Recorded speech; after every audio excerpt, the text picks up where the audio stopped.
Bonjour à tous. Manifestation suite. Je vais essayer de vous brosser un portrait rapide, un résumé de pourquoi on en est là. Malheureusement, on se répète tous les ans et on risque de se fatiguer de se répéter et de dire la même chose tous les ans. Et surtout de détourner le fond, le fond des problèmes agricoles. Le cœur du sujet agricole, une fois de plus, il a été détourné. C'est la raison pour laquelle le titre de ma vidéo, c'est tout le monde a menti. Pascal Perry, que je vais faire parler, a dit tout le monde a menti. Oui, je confirme, comme d'habitude, tout le monde a menti. Il y a juste une différence, c'est que la FNSEA est en place depuis l'après-guerre. Personne n'avait le droit à la parole. Toute la presse était verrouillée. C'est un peu déverrouillé grâce aux réseaux sociaux. Par contre, sur les grands médias, ça reste quand même très très compliqué. Faut montrer patte blanche et faut pas tenir un discours qui peut remettre en cause et faire réfléchir ceux qui pourraient se retourner contre les vrais responsables. Donc, je vous fais parler deux personnes, j'aurais pu en prendre d'autres, mais c'est un résumé de ce qui a été dit, et derrière, j'enchaîne. À tout de suite. Johan Barbe, qu'est-ce que vous nous dites ce soir? Est-ce que, comme d'autres syndicats agricoles, vous allez vous aussi mener des actions dans les prochains jours et les prochaines semaines? Alors nous allons mener des actions et nous serons présents à Strasbourg au Parlement européen le 20, parce que nous avons un dernier espoir là dans les semaines qui sont devant nous, c'est que les eurodéputés prennent conscience que cet accord n'est pas équitable pour l'agriculture et donc qu'ils le rejettent ou qu'ils votent une demande de saisie, d'une saisie de la justice, de la Cour de justice européenne, pour que cet accord soit enfin jugé correctement et qu'il arrête de pénaliser l'agriculture européenne et française. Nous avons besoin d'une agriculture française qui nourrit des Français, des concitoyens qui croient en l'agriculture. Mais pour ça, il faut qu'on arrête le discours, le double discours politique qui, devant les caméras, quand il y a des actions syndicales, la main sur le cœur, on va vous défendre, les agriculteurs, vous inquiétez pas, et qui, par derrière, envoie la présidente Ursula von der Leyen de la Commission européenne signer cet accord au Paraguay dès lundi. 3 fois, j'accuse. Alors d'abord, la France ne votera pas le Mercosur. C'est une certitude. Et néanmoins, il ne faut pas se cacher la vérité sur la situation de l'agriculture française, sur ce qu'on appelle la ferme France, qui est aujourd'hui en grande difficulté. Le solde agroalimentaire français s'est beaucoup détérioré. Nous étions un grand pays exportateur. Cette année, nous serons pratiquement à zéro, moins 93% le solde de la balance commerciale en 8 mois. Je ne sais pas si vous vous rendez compte. Alors, il y a plein d'explications. On est trop cher, on ne vend plus de blé à l'Algérie, au Burkina Faso, au Mali. Il y a de la géopolitique, il y a des politiques de prix, il y a tout ça. Mais il y a pire finalement, c'est que nous continuons d'importer, par exemple, nous importons de plus en plus de viande, alors que, de volaille en particulier, alors que la consommation générale de viande diminue. J'accuse d'abord, premier dans le box, la grande distribution. J'accuse la grande distribution d'entretenir depuis 40 ans le mythe d'une alimentation toujours moins chère. Cette idée absurde de la défense absolue, l'obsession du pouvoir d'achat. Les champions du pouvoir d'achat ont déjà tué une partie de l'industrie et ils sont en train de menacer aujourd'hui l'agriculture. Je les accuse également de se servir des productions agricoles pour baisser le prix du reste de l'assortiment. 44% de marge sur les fruits, 67% de marge sur les légumes. Chiffre UFC, que choisir? En réalité, donc, des surmarges sur ces produits-là. Pourquoi? Pour faire des promotions sur le Nutella, pour vendre la lessive ou le shampoing à prix cloutant. Donc ce sont les agriculteurs qui le payent, très clairement. On peut accuser aussi les consommateurs qui participent dans une certaine mesure à ce phénomène de coulage. On diminue collectivement en France le budget alimentaire pour acheter des loisirs, pour acheter des technologies de l'information et de la communication. Il faut savoir ce qu'on veut. Et de mon point de vue en tout cas, l'alimentation doit être sacrée. Deuxième accusé, les institutions. L'État, qui a entretenu lui aussi un mythe qui est celui d'une agriculture puissante et paradoxalement en surtransposant les règles européennes. C'est-à-dire qu'en compliquant la vie des agriculteurs. Les lois Egalim qui n'ont pas été suffisantes, qui n'ont pas été contraignantes, qui n'ont pas été efficaces. En Europe, la PAC, quand je parle des institutions, la France, mais aussi l'Europe, la PAC a servi les plus puissants, elle a ignoré ceux qui avaient véritablement besoin de soutien. Pendant 10 ans, la politique européenne a été une politique d'inspiration décroissante, donc ne nous étonnons pas de ce qui nous arrive aujourd'hui. J'ajoute, cerise sur le gâteau, que la Commission européenne n'est pas européenne mais allemande, et que Madame von der Leyen préfère les voitures au sort des agriculteurs français. Et puis j'accuse, pour terminer, des organisations syndicales démagogues qui refusent de voir la réalité en face. Une partie de nos exploitations, notamment celles du sud-ouest, sont structurellement déficitaires, elles sont trop petites, les terres sont à rendement faible, les coûts de production y sont élevés. On ne doit pas entretenir d'illusions. Pour survivre, ces exploitations devront soit être subventionnées, c'est un choix qu'on peut faire. Moi, je pense qu'il faut le faire d'ailleurs. Il faut aider ces agriculteurs. C'est pas un peu le cas déjà avec la PAC ? Insuffisamment. La PAC ne profite pas, malheureusement, à ceux qui en ont véritablement besoin. Elles devront soit être subventionnées, soit fusionnées, soit disparaître. Et puis vous avez d'autres organisations syndicales qui nous vendent du matin au soir les mérites de l'agriculture paysanne, mais on ne va pas nourrir les Français avec de la vente à la ferme ou avec une agriculture peu productive. Bref, je pense que tout le monde a menti. Je veux simplement ce soir témoigner de ma sympathie, de ma compassion pour les agriculteurs qui ont été victimes de tous ces mensonges depuis si longtemps. Voilà, donc je vais essayer de répondre à une partie, pas à tout, parce que c'est impossible, c'est très vaste, mais ils ont noyé le poisson. Donc, merci à tous les citoyens qui m'appellent, qui ont compris. Merci à Sam, l'agriculteur indépendant, qui lui, comme d'autres, heureusement qu'on n'est pas que quelques-uns, ont compris, mais on n'est encore pas assez nombreux à avoir compris. Est-ce qu'il faut dire merci à la FNSEA qui propose une manifestation le 20 janvier pour noyer le poisson? Je vous avais déjà dit il y a quelques années que quand ils rejoignent le mouvement, c'est la fin, ils sifflent la fin de la récréation, alors soit par des tracteurs, je me suis trompé, ils sont pas arrivés tout de suite à Paris avec les tracteurs, ils sont pas venus avec les tracteurs, ils ont été dans les départements, mais ils ont court-circuité la manifestation. Posez-vous la question, comment ils ont amené des tracteurs devant l'Assemblée nationale l'année dernière sans aucune violence. Au moment de la loi du plomb, on les a laissés s'installer devant l'Assemblée nationale. Tous les élus de la République sont venus leur servir les petits gâteaux, hein. Et comment là, quand c'est d'autres syndicats, avec des indépendants, on les bloque. La réalité, c'est que dès dimanche soir, moi je savais qu'il y avait eu des consignes de données de part des gens de la profession. J'ai bien dit de la profession.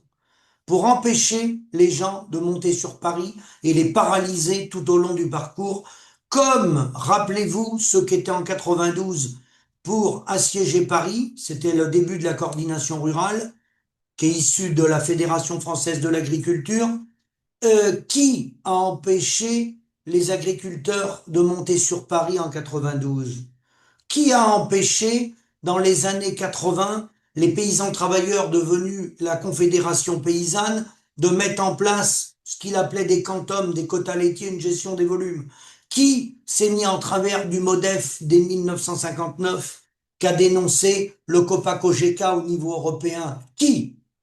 Des gens de la profession et de l'agroalimentaire qui donnent l'ordre aux chefs d'État et de gouvernement, quels qu'ils soient de gauche ou de droite, de paralyser les gens dans les campagnes, de tuer les paysans. C'est ça la réalité. Alors, donc, vous avez compris ce qu'était la FNSEA, je ne vais pas m'étendre. À l'heure où je vous parle, je fais la vidéo, il est 18h30, samedi soir. Moi, ce que j'ai comme élément, c'est comme d'habitude, report MSA, des commissions pour des prêts bancaires garantis par la Banque publique d'investissement, une simplification administrative, que des promesses. 300 millions d'euros, je vous laisse juger. Vous divisez 300 millions d'euros par 400 000 agriculteurs. 11 millions d'euros de plus pour l'abattage des vaches. Le loup, autorisé peut-être à abattre 10-15% de plus de loups. Autant vous dire que c'est lamentable. Mais on ne peut pas obtenir plus que ça. On a le résultat de ce qu'on a créé nous-mêmes. Ne nous trompons pas. Alors, j'ai 8 points. Je vous ai décliné le 1. Je vais vous décliner le 2. J'ai pris celui-là dans l'ordre, il me paraît, c'est ça qui a déclenché les manifestations et l'exaspération. Parce que le problème agricole, il vient pas du Mercosur ni des normes. Du tout. Mais vraiment pas du tout. Ça, c'est de la poudre aux yeux pour pas aller sur le fond. D'accord? C'est l'abattage. Je vais commencer par ça. Par l'abattage des troupeaux, la dermatose. Les animaux se soignent. Faut arrêter les conneries. Faut arrêter les conneries. Alors, il y en a qui ont envie de faire du fric avec les vaccins. Une précision. Pareil, là. Il part des débats dans tous les sens. Les ARN messagers auto-amplifiants, moi, à ma connaissance, on est en train de faire des contrôles sur le terrain. Ce n'est pas le cas des vaccins mis sur l'élevage. Si c'est le cas, je serais heureux de le savoir. Faut la preuve avec un labo scientifique certifié. Moi, de mon côté, je fais le travail. Quand j'aurai le résultat, je vous le donnerai. Donc, ça, c'est le débat sur les vaccins. Sur l'abattage total, il n'y avait pas à faire l'abattage total. Cette maladie-là se soigne. C'est un massacre sans nom et une humiliation pour les paysans qui ont élevé des troupeaux pendant des dizaines et des dizaines d'années, la génétique. Et alors, moi je ferai une revendication, les syndicats travaillent dessus, ils font ce qu'ils peuvent, très bien, la coordination rurale et la Confédération paysanne et le MODEF. Il est inadmissible. Moi, j'ai des gens qui ont eu la vache folle dans ma région, dans la commune, deux. Ils ont été indemnisés, ce qui s'appelle très rapidement. Quand je dis très rapidement, l'expertise des bêtes était faite avant, c'est sous 15 jours, compte tenu de la gravité des faits. Gravité des faits. Les gens qui ont la dermatose et tuberculose, parce qu'il y a encore de la tuberculose, estimation des animaux le plus rapidement possible, versement des fonds avant l'abattage des animaux. Versement des fonds avant l'abattage des animaux pour que l'agriculteur puisse recréer son cheptel, financer le nettoyage, le vide sanitaire, nettoyage sanitaire, etc. C'est la moindre des choses. Si on veut avoir du respect envers les éleveurs, indemnité avant l'abattage et ne pas prendre 6 mois pour traiter des dossiers. C'est absolument scandaleux. J'ajoute, toujours sur le point 2, beaucoup de citoyens m'appellent pour aider les agriculteurs parce que forcément, ça crée de l'émotion. Alors ils veulent ouvrir des cagnottes, ils veulent donner de l'argent. Je leur ai dit, c'est pas de cagnotte, c'est pas les cagnottes et l'argent qui va sauver les paysans, malheureusement. Parce que c'est reculer pour mieux sauter. C'est de se rapprocher pour qu'on reprenne la facture sur l'association démocrate des mairies de France, donc pas de politique, pas de syndicat, avec des associations comme SOS Maire, pour partout où c'est possible, on reprenne la facture.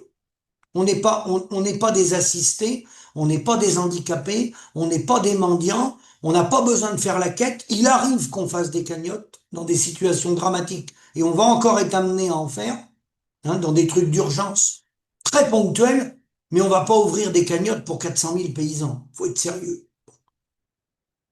J'arrive au point numéro 3. Pour aller plus loin, faut reprendre ce qu'a dit Sam. Faut bien savoir que nous sommes pas du tout d'accord entre nous, les paysans. Dans la société, on est divisé, vous savez, politiquement. Mais dans le monde agricole, on n'est pas du tout d'accord avec le constat. Le constat déjà. Combien qui manque par exploitation? Quel est le prix qu'il faudrait qu'on soit rémunéré sur la tonne de blé, sur le litre de lait, sur le canard, sur le lapin? On n'est pas du tout d'accord entre nous. Il y a eu une unité entre plusieurs syndicats par l'exaspération de l'abattage des animaux. Là, il y a l'unité, à part la FNSEA, il y a l'unité des indépendants et des deux syndicats, 3 même avec le MODEF. Il y a en fait tout le monde, sauf la FNSEA, contre ces abattages totaux, mais il n'y a aucune unité syndicale lorsqu'on rentre dans le sujet, quel projet on met en place demain. Là, on est totalement divisé. Et les gens qui sont pas syndiqués, Si vous vouliez les mettre dans des contingents, associations ou syndicats, je pense que vous pourriez en refaire une quinzaine de syndicats. Vous voyez un peu. Donc ça, faut commencer par dire ça. On n'est pas du tout d'accord sur le constat. Attention. Ça, c'est presque le plus important. Aujourd'hui, malgré plus de 2 suicides par jour, on n'est pas d'accord sur le constat. Et même pas le constat de pourquoi on en est là. Parce que vous avez entendu les gens qu'ils ont fait parler à la télé, ils ont beaucoup parlé de normes et de Mercosur. Ils n'ont pas parlé de ce que je vais vous dire. J'arrive au 3. Critique contre les manifestations organisées par la coordination rurale, la Confédération paysanne et tous les indépendants qui se sont joints à cette manifestation. Vous m'avez écrit, c'est de la foutaise, ils sont là pour faire le buzz. Bon, des gens qui sont là pour faire le buzz, c'est à vous de les identifier. Y en a qui font le buzz sur les plateaux télé tous les jours, tous les soirs, ça fait longtemps que ça dure. Regardez qui est invité sur les plateaux, tous sujets confondus. Ces gens-là, politiques ou experts, ou pseudo-experts, hein. Donc c'est à vous d'identifier ceux qui sont là pour le bien de la profession, ceux qui aident les gens réellement sur le terrain, les démarches qu'ils font sur le terrain pour essayer d'apporter leur pierre, d'accord, hein. Et puis ceux qui critiquent tout. Ce mouvement-là, il est comme beaucoup de mouvements. C'est le même en Grèce, s'il vous plaît, ça va mal. C'est le même en Italie, c'est le même en Hollande, c'est le même, ça se soulève dans tous les pays européens. Ça a été le même type de mouvement lorsque les pays, la Hongrie, la Pologne et tout ça, ils ont refusé les céréales ukrainiennes. Ils ont désobéi à l'Union européenne, d'ailleurs à ce moment-là. Donc, critiquer, c'est bien, proposer, c'est mieux. D'accord? Parce que les gens qui organisent ça, c'est du bénévolat. Ils ont beaucoup de courage et plus d'emmerdes à récupérer que d'avantages. Voilà ce que je voulais dire. Même si les revendications, on peut les contester, je vais en parler après, mais courage à ceux qui essayent de faire quelque chose. Parce que critiquer ceux qui font, c'est bien. Faire, c'est mieux. Donc, manifestation en Europe, voilà. Manifestation en Europe. Alors, sur ces manifestations, je suis sur la fin du point numéro 3, avant de passer au 4. Je vais essayer de vous éclairer. L'agriculture fait vivre 3 millions de personnes par les emplois directs et indirects. Vous avez vu 3 millions de personnes dans la rue, vous?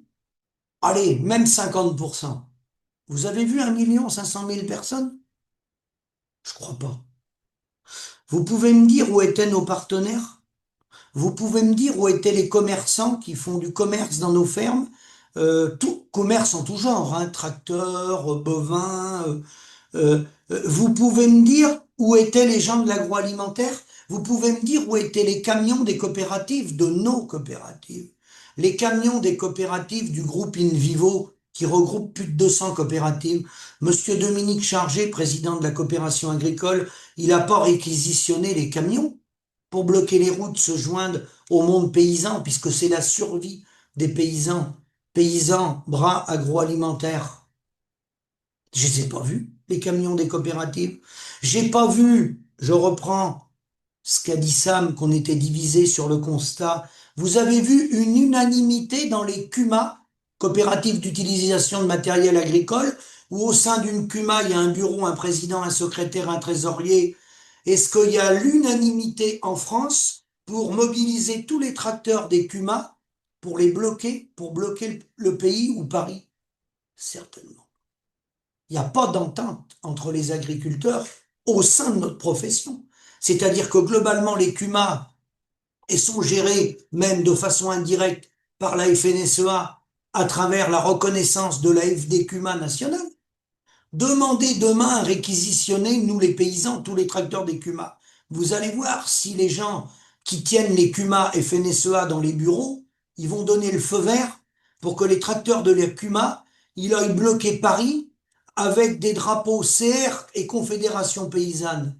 Certainement pas. Donc, personne de l'agroalimentaire, personne de tout le secteur marchand, hein.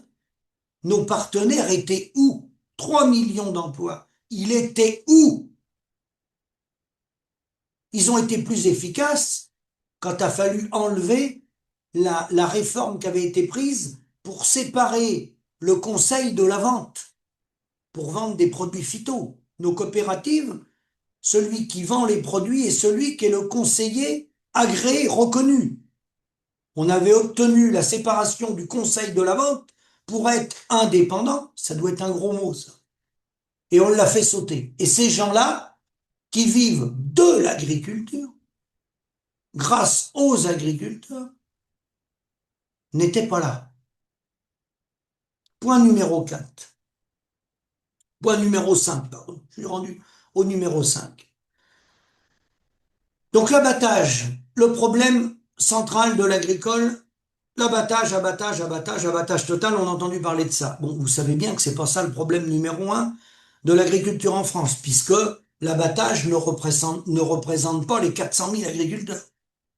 Le gars qui fait du miel, le gars qui a de la vigne, l'arbo, le producteur de canard, le maraîcher, l'horticulteur, il n'est pas concerné par l'abattage. Donc ça, c'est de la désinformation. C'est utiliser la détresse des éleveurs qui n'ont pas de réponse en temps et en heure et n'ont pas le virement sur le compte avant que l'abattage soit abattu. Sachant qu'il n'y aurait pas besoin d'abattre tout le troupeau. Encore un autre débat, ça. Donc là, il y a la double peine. Il y a l'abattage de tout le troupeau alors qu'on peut faire autrement, qu'on peut les soigner. On peut en plus faire un abattage sélectif. Là, on a l'abattage total, on n'a pas l'abattage sélectif, on n'a pas le paiement avant que le troupeau parte et on a une gestion administrative qui prend des mois. Faux sur toute la ligne. Là, ça dépend du gouvernement. On est d'accord. Ensuite, le Mercosur. Le Mercosur, il n'est pas en place. Le Mercosur, il n'est pas en place. Les paysans, ils se pendent depuis les années 70-72, avant la création de 92 de l'Union européenne. Alors tous ceux qui m'envoient des SMS, ah bah l'Union européenne, oui, l'Union européenne, le commandement intégré avec le bouton qui va assassiner le reste de la paysannerie, le bouton dans les mains d'Ursula von der Leyen, qui a la main sur le commandement intégré de l'Union européenne pour détruire la paysannerie, oui, il faut arrêter ça. Pour remonter un schéma parallèle avec un groupe de pays, attention à ceux qui vous manipulent Frexit, Frexit, Frexit, sans vous dire comment ils vont faire. On peut l'appeler Frexit, on peut l'appeler comme on veut, il faut que les gens expliquent comment ils vont faire. Oui, il faut sortir du commandement intégré. Oui, et le plus vite possible. Mais attention à l'utilisation du mot Frexit. Il faut bien que les gens vous expliquent comment ça se passe. Je suis pas sûr qu'il vous ait tout dit. Ceci étant, on est d'accord, cette Union européenne-là, ce fonctionnement, hein, on sort pas de l'Europe, hein, on sort du commandement intégré. C'est pas la même chose. Voilà. Donc les normes, les contraintes administratives, on peut les améliorer, mais comme dans tous les métiers, les gens qui ont beaucoup d'administratifs, ils ont des secrétaires. Et ils comptent dans le coût de production. Donc non, c'est pas les normes. Le cœur du réacteur, c'est pas les normes, puisqu'il y a un tas de productions où on a les mêmes normes et ça change rien. Et moi, je vais aller plus loin. Vous pouvez supprimer les normes, ça ne changera rien.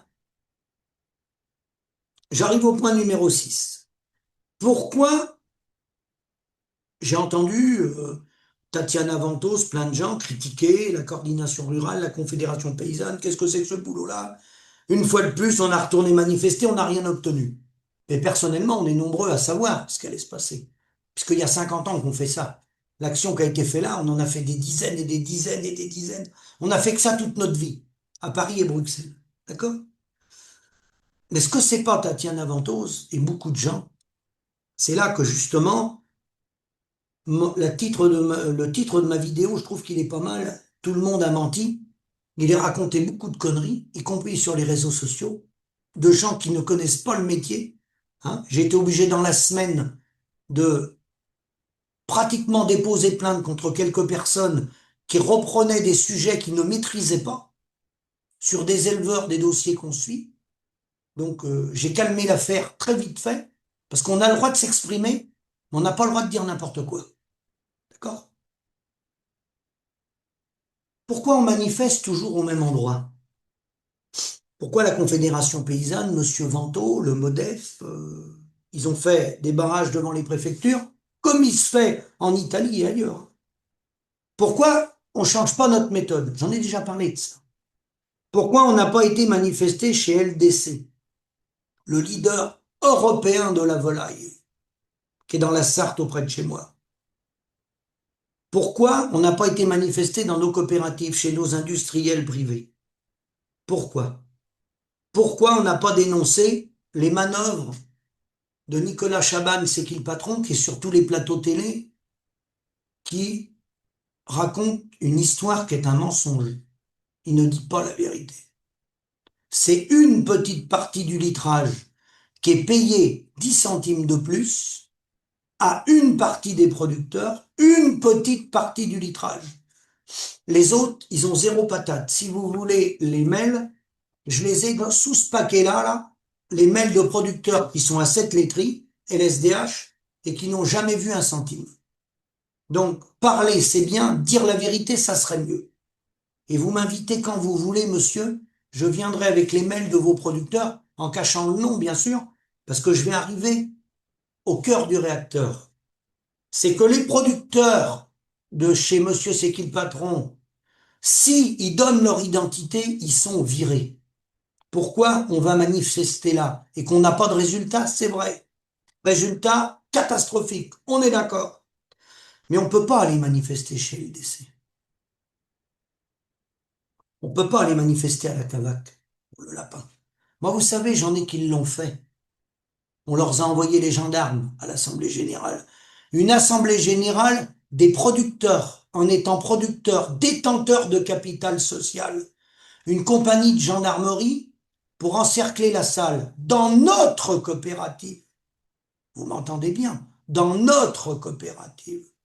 Et vous pensez que le problème, il se situe chez Monsieur Macron, chez Ursula von der Leyen? Oui, Macron, politique pas bonne. Beaucoup d'erreurs, il y a beaucoup de choses qu'il pourrait faire. Ursula von der Leyen, politique européenne catastrophique. Mais revenons sur le terrain, plus près de chez nous. Qui nous achète nos produits? Qui commande les animaux d'Amérique du Sud? Qui commande les céréales d'Ukraine? Si c'est pas les multinationales de l'agroalimentaire et les centrales d'achat. Qui passe les bons de commande? C'est pas Emmanuel Macron, ni Gérard Larcher. C'est des gens de notre profession qui font le commerce. Le commerce, il s'arrête jamais, même quand il y a la guerre. Donc pourquoi on va pas manifester chez LDC, chez Bigard et dans nos coopératives? Pas parce que moi je peux vous donner deux gars très proches de chez moi qui ont été mis à pied, qui ont été mis en faillite. Les bâtiments sont vides. Ah oui, parce qu'on ne mord jamais la main de celui qui nous donne à manger. Et vous savez, au début des années 80, j'avais eu la chance d'assister à une des manifestations dont je me rappelle, puisqu'elle était dans mon département avec mon père.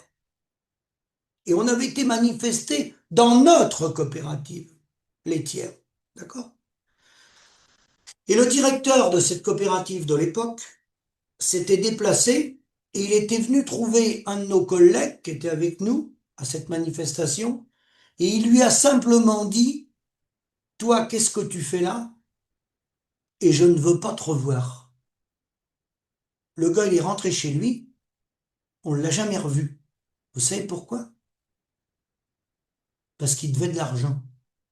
Et là, je vous parle du début des années 80, ça devait être en 81. C'était l'année de l'élection de François Mitterrand. Et aujourd'hui, là, quel agriculteur est capable d'aller manifester contre son acheteur qui fait la facture? C'est LDC qui fait la facture, c'est Bigard, c'est Lactalis, c'est nos coopératives, c'est la Cavac, c'est EMC2, c'est les producteurs, les intégrateurs de veaux. Vous pouvez aller manifester chez vos acheteurs qui font la facture? Vous allez prendre la porte. Et pire que ça, c'est eux qui nous financent. On a un crédit chez eux. On leur doit de l'argent. On a une ligne de crédit. Vous avez compris où est le cœur du problème? La marge, elle s'en va là. N'allez pas plus loin, elle s'en va là. Ensuite, ces gens-là, ils négocient avec la grande distribution, qui eux, comme a dit Pascal Perry, il a raison, ne sont pas raisonnables. Pascal Perry a oublié de parler de l'agroalimentaire qui avait capté la facture aux paysans. Alors, il a parlé d'Egalim, mais Egalim ne peut pas marcher, c'est l'agroalimentaire qui n'a pas appliqué Egalim. C'est nos coopératives et nos acheteurs privés, Lactalis et tous les autres, Sodial et tous les autres, qui n'ont pas appliqué Egalim. Ils l'ont détricoté, ils l'ont détruit, la loi Egalim, parce qu'ils veulent asservir les paysans. Simplement, comme je vous le dis, personne n'ira manifester là. C'est comme vous, si vous allez manifester chez votre patron. Ça, faut bien le comprendre. Sauf que notre patron, il nous a mis une ligne de crédit. Je parle toujours en général, hein, on est d'accord. Pour la plupart d'entre nous, on n'est plus indépendant. On est attaché. On est attaché. On est devenu des porte-seaux. Vous savez ce que c'est qu'un porte-seau? On est des prestataires. On porte des seaux pour nourrir les bêtes. Et on ferme notre gueule. Eux, ils nous fournissent la facture une fois qu'on a livré. Et ils nous payent le prix qu'ils veulent. Alors, soi-disant un prix mondialisé. C'est pas ça la vérité. C'est l'asservissement. Alors, il me reste deux. Le thème 7 et le thème 8. Le thème 7, je vais aller très vite. C'est les propositions. Qu'est-ce qu'il faut faire? Eh ben, faut sortir des prix agricoles, parce que les prix agricoles, ils sont mondialisés. Ils sont dans la théorie de Ricardo des avantages comparatifs. Et contrairement à ce que dit Pascal Perry et tous les autres, le libre-échange ne marche pas. Vous pouvez mettre les mêmes normes, ça ne marche pas. Parce qu'il y a le taux de change, il y a la monnaie, il y a le monopole des facteurs à cause du climat. Et l'agriculture, c'est une spécificité. L'agriculture. On doit adapter le modèle agricole aux spécificités agricoles, qui est des investissements sur du temps long, avec peu de retour sur investissement, et avec des conditions pédoclimatiques différentes suivant les régions. Donc on ne peut pas avoir de prix agricole. Il faut abolir les prix agricoles. Il faut un prix de souveraineté nationale en adéquation avec les territoires adossés sur des coûts de production réels pour nourrir les gens sainement et remplir notre mission qui est d'entretenir les territoires et non pas les laisser en friche, entretenir les territoires et nourrir les consommateurs pour leur santé.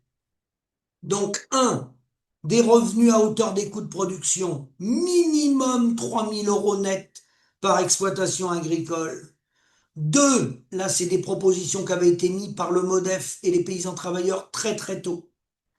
Gestion des volumes par production, système des organisations de producteurs transversales comme au Canada. Pas la PAC. La PAC, la coordination rurale l'avait dit en 92, des prix, pas des primes. Donc c'était des prix gérés par nous. Reprise de notre souveraineté au maximum dans toutes les productions à travers les projets alimentaires territoriaux. Obligation de demander aux élus, aux maires de notre commune, où est la DICRIM. Vous verrez, vous renseignerez ce que c'est la DICRIM. Quasiment aucun élu n'a fait ça. En travaillant avec l'ensemble des élus et les associations SOS Maires, l'association démocrate des mairies de France, apolitique à syndicale. Et bien sûr, dans cette reprise, tout ce qui est possible de reprendre sur les territoires, faut le mettre à l'échelon des territoires en adéquation avec les attentes sociétales et les conditions pédoclimatiques, un prix de souveraineté. Un prix de souveraineté. On valorise tout ce qu'on peut sur les territoires. L'agriculteur reprend sa facture. Et le reste, en volume plus important, c'est une organisation de producteurs par filière. Mais toujours l'agriculteur a la main sur la facture, sur l'organisation de producteurs, comme au Canada. Et les échanges à l'international, ils se font sur la base de la coopération avec un groupe de pays. Ça s'appelle l'OIC, l'Organisation internationale du commerce, ou la Charte de la Havane, c'est la même chose. Coopération entre les États avec équilibre de la balance des paiements et désobéissance sortie du commandement intégré de l'Union européenne. Simplement, ça se prépare, parce que s'il n'y a rien de préparé, et si vous n'avez pas les éléments de départ, que vous ne reprenez pas votre indépendance et votre facture, vous pouvez sortir demain matin de l'Union européenne et de l'euro, vous serez pauvre avec des francs. Si vous n'avez pas votre facture et que vous ne changez pas la chaîne de valeur, vous ne revoyez pas le modèle, vous serez pauvre avec des francs. Ça changera pas la marche. Faut aller bien plus loin que ça. C'est un des éléments, mais ce n'est pas le seul. La preuve, les paysans européens étaient pillés avant 92. Bien avant l'euro, les paysans étaient pillés. Donc c'est un des éléments indispensables, parce que ça permet de sortir du commandement intégré de l'OTAN. C'est indispensable, mais ce n'est pas le seul élément. Faut repartir d'une feuille blanche. Donc 4, le commerce international, c'est ce que je dis sur la base de la charte de la Havane, hein, qui tient compte des conditions, il y a tout dedans, équilibre de la balance des paiements. 5, un métier comme le nôtre, assurance l'homme clé. Le coût, c'est 6 000 € à peu près pour un exploitant, une exploitante à l'année. Assurance l'homme clé, c'est quand on est malade ou on a des accidents. Imaginez-vous, on travaille 7 jours sur 7, on nourrit la population, hein, il nous revient entre 6 et 8 € sur un caddie de 100 €. Le reste est capté par les gens que vous n'avez pas vus sur les barrages, parce que ceux-là, vous les avez pas vus sur les barrages. Le reste est capté autour de 30% par l'industrie agroalimentaire, 20% par la grande distribution. Le reste, c'est le transport, l'énergie, le marketing, les impôts, les emballages, les taxes et la mauvaise gestion de l'État français. Voilà. Voilà. Donc ça, faut changer le système et avoir l'assurance l'homme clé, parce qu'aujourd'hui, on a 30 € par jour si on a un accident. 30 € par jour. Une honte, un scandale. Donc faut l'assurance l'homme clé. Faudra, je rajoute 2 autres choses, le contrôle des prix du foncier pour arrêter la spéculation, parce que la spéculation, la liberté d'entreprendre à l'infini empêche les gens de s'installer. Ce projet permet le maintien des fermes à taille humaine. On peut ramener au moins 600 000 emplois et des installations dans notre métier à une condition qu'on ait des prix à hauteur des coûts de production et qu'on reprenne notre facture. Il faut revoir le modèle fiscal, parce qu'on est imposé sur un bénéfice d'entreprise qui n'est pas notre salaire. Ça, je l'ai déjà dit, hein. Donc, ça n'a aucun sens. Et il faut revoir les droits de succession, hein, pour préserver la transmission des exploitations et des petites, pareil pour les PME. Hein. Il faut revoir les droits de succession.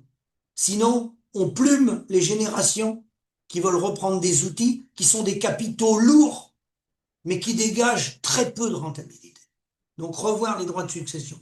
Donc, attention, ce métier, c'est des savoir-faire, et un paysan est confronté tous les jours à la réalité du terrain. C'est le climat, et un paysan, il vit pas dans le virtuel, il vit sur le terrain, il vit le réel. Voilà les solutions pour quand même une profession, agriculteur, céréalier, horticulteur, les apiculteurs, on est très nombreux, il y a plein de filières, hein. 3 millions de personnes vivent de façon directe et indirecte sur l'agriculture, et les paysans crèvent. Conclusion, point numéro 8. Pourquoi les paysans sont pauvres? Pourquoi ils sont pauvres? Pourquoi ça n'a pas été dit dans les émissions? Pourquoi ils sont pauvres? Il était question du revenu. Mais pourquoi? Moi, ce qui m'intéresse, c'est pourquoi. Eh bien, je vais vous dire pourquoi. Déjà, il y a un gros problème de formation qu'on a eu tous. Aucune formation digne de ce nom économique pour appréhender les mutations économiques et les mutations de l'évolution des modes de consommation. Aucune formation digne de ce nom. Mais après, c'est qu'on a perdu totalement un mot qui s'appelle le mot l'indépendance. On a laissé les clés, deux clés qu'on a laissées, essentielles, pour tenir une entreprise et être patron digne de ce nom et garder son indépendance. Je parle toujours en général. La plupart des exploitations sont gérées par les comptables et les experts comptables. C'est le comptable et l'expert comptable qui donne le là et l'orientation. Une fois par an, il vient. Et beaucoup d'exploitants se couchent ou suivent le comptable et l'expert comptable. On a délégué notre comptabilité à des gens qui ne font pas le travail, qui ne sont pas sur le terrain, qui ne sont pas au fait des réalités. Et la deuxième chose, on a laissé notre facture. On a laissé notre facture. On nous a dit produisez, le reste on s'en charge. La suite, vous la connaissez. On a laissé notre facture, on a laissé la gestion des volumes aux multinationales qui viennent dans les fermes acheter les produits, bien avant la grande distribution, qui gèrent donc la facture, les importations, les exportations, la gestion des volumes, la spéculation sur les marchés. Je conclus, pour que ça fonctionne, l'agriculture, comme un pays, il faut revenir les pieds sur terre. Ce qui crée des emplois, ce qui crée le socle, les vraies fondations, c'est l'économie physique. C'est des entreprises de textiles, des voitures, l'énergie. Sans énergie, tout pays, toute puissance économique, aucune puissance au monde ne peut tenir sans une énergie abondante et peu chère. Retenez bien ça. Qui dans le monde aujourd'hui, dans la redistribution des cartes géopolitiques, qui demain a une industrie abondante et peu chère? Vous irez voir, c'est du côté des BRICS, c'est pas chez nous. Donc, revenir à des choses réelles, une économie physique, et non pas une économie virtuelle, qui est une économie de spéculation, qui est une économie beaucoup qu'on a développée, nous, les États-Unis aussi d'ailleurs, et beaucoup dans l'Europe, une économie tertiaire.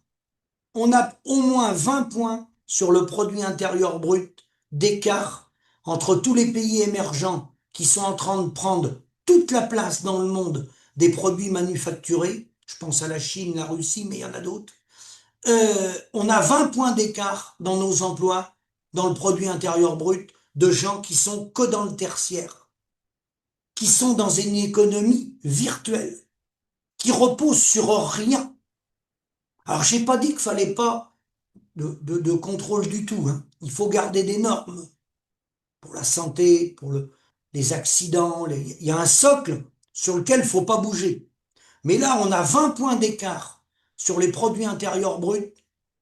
On brosse du vent, on brosse de l'air, avec du tertiaire, une économie non physique qui nous coûte, qui nous ruine et qui fait qu'on a perdu tout notre tissu industriel et on va perdre notre souveraineté agricole, ce qu'appelait George Bush, père, l'arme alimentaire.